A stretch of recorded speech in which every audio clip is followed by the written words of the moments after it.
Noong ika-15 ng Nobyembre taong 1935, isinagawa ang pagpapasinaya ng Commonwealth ng Pilipinas. 2 buwan bago mangyari ito, 1 milyong Pilipino ang dumagsa sa mga itinakdang botohan para ihalal ang magiging Pangulo at ikalawang Pangulo. Sa botohang ito, pawang mga kalalakihan lang na may edad 21 taon pataas ang maaaring bumoto. Samantalang ang mga kababaihan naman, nagtipon-tipon upang ipagluto ng tamales ang mga botante.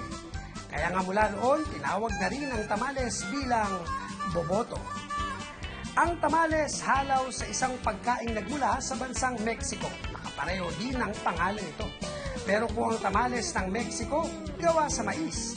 Ang tamales naman ng Pampanga, karaniwang gawa sa galapong o harina mula sa giniling na bigas.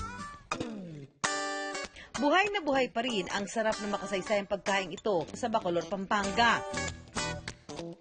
Ang mga kababaihan ngang ito, araw-araw kung magluto ng tamales. Isa na rito si Laring na dekada 90 pa na magsimulang magluto ng tamales. Matrabaho ang paggawa ng tamales. Ang galapong pangalang, ilang proseso na ang pinagdadaanan. Ibinababad muna ang bigas na magdamag para lumambot. Pagkatapos, pwede na itong gilingin.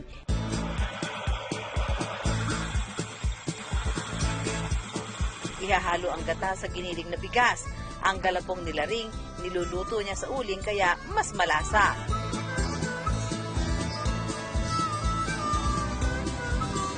Ang tamales ni Laring, bukod sa karaniwang toppings na itlog, sinamahan niya ng ham para lalo raw maging espesyal.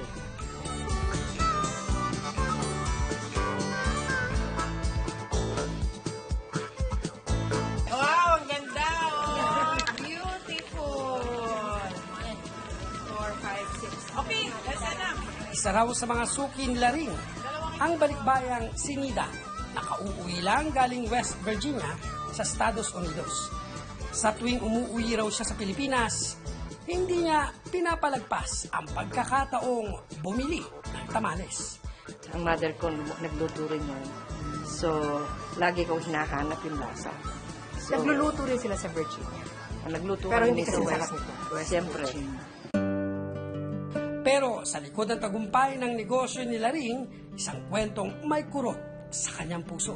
Noong 1991, na-aksidente ang mister ko. Yun na, nabundol ng tricycle, nagkadugo sa utak. Nagpatingin naman pero bumalik uli. Kaya almost 7 years kong nalagaan.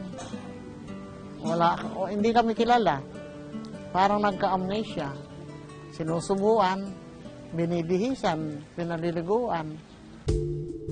Pero hindi pa rito natapos ang kalbaryo ni Laring. Taong 1995, inabot ng lahar ang kanilang tinitirhan dulot ng pagputok ng Mount Pinatubo na sinundan ng tuluyang pagpanaw ng kanyang asawa. Talagang hindi ako gumagawa ng tamales. Kaso, tumutulong ako sa mga kapitbahay hanggang sa matuto ako. Ganyan.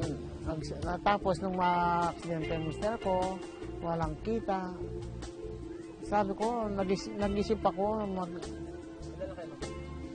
ako na gagawa ng paraan kung anong makakatulong sa buhay namin.